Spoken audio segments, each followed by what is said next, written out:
If you're moving in with your partner or thinking about buying a home together, I need you to hear this. Most couples don't break up because they disagree on paint colors.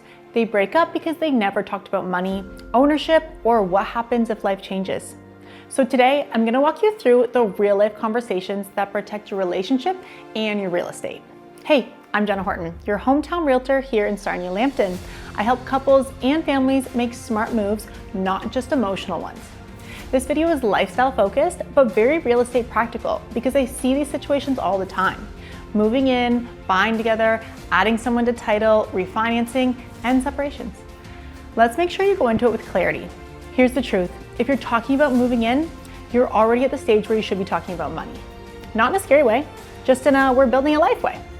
You don't have to manage money the same way, but you do need to understand how each other thinks about money because it always shows up later, especially once a home is involved. Some questions to ask to start the conversation might be, are you a spender or a saver? Do you have any debt? How do you feel about risk?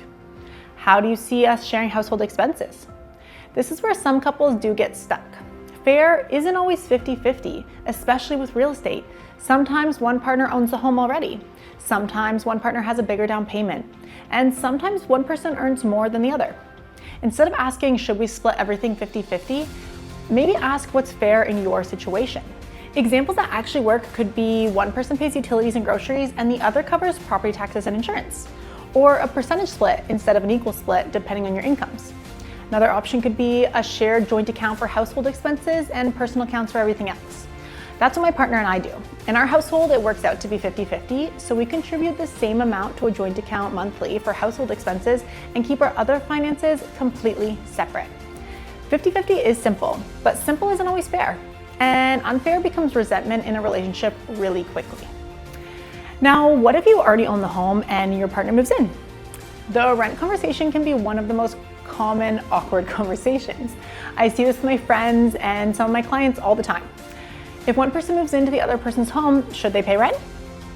I'll be real, calling it rent can actually make someone feel like a tenant, not a partner. And living for free is also not fair.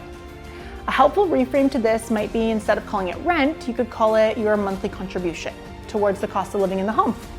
And if you want to make it feel even more balanced, you could create a simple system where the moving in partner covers specific categories like hydro, gas, or groceries, and you agree what the homeowner covers. Communication is so important. It might not be easy, but it will be worth it. The time will come when your home needs renovations and repairs. And who's going to pay? This matters more than people think.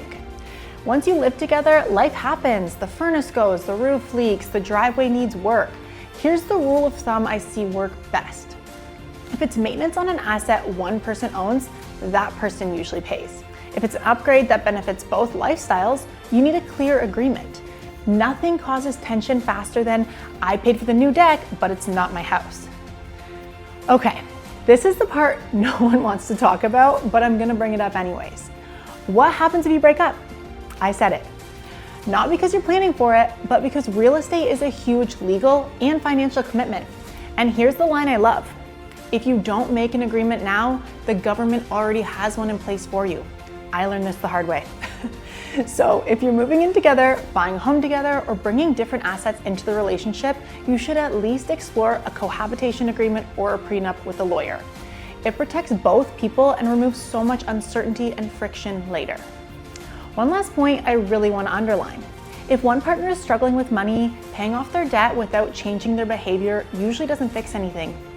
Instead, you should try reviewing your credit card statements together, finding the culprit categories, setting a budget or a spending cap, and building a plan together. Support is great, enabling is not. I already said it once and I will say it again. Communication is key. Having open discussion about this stuff with no judgment will change your relationship for the better. So if you're moving in together or buying a home with your partner, your checklist isn't just, do we like the house? It's also, how do we split expenses? What feels fair? What happens if life changes? Who pays for the repairs? Are we protecting what we're building? If you want help navigating the real estate side of this, whether you're buying, selling, moving in, or trying to figure out the smartest way to structure it, I'm always happy to chat. I also have great connections for local real estate and family lawyers that I'd be happy to connect you with.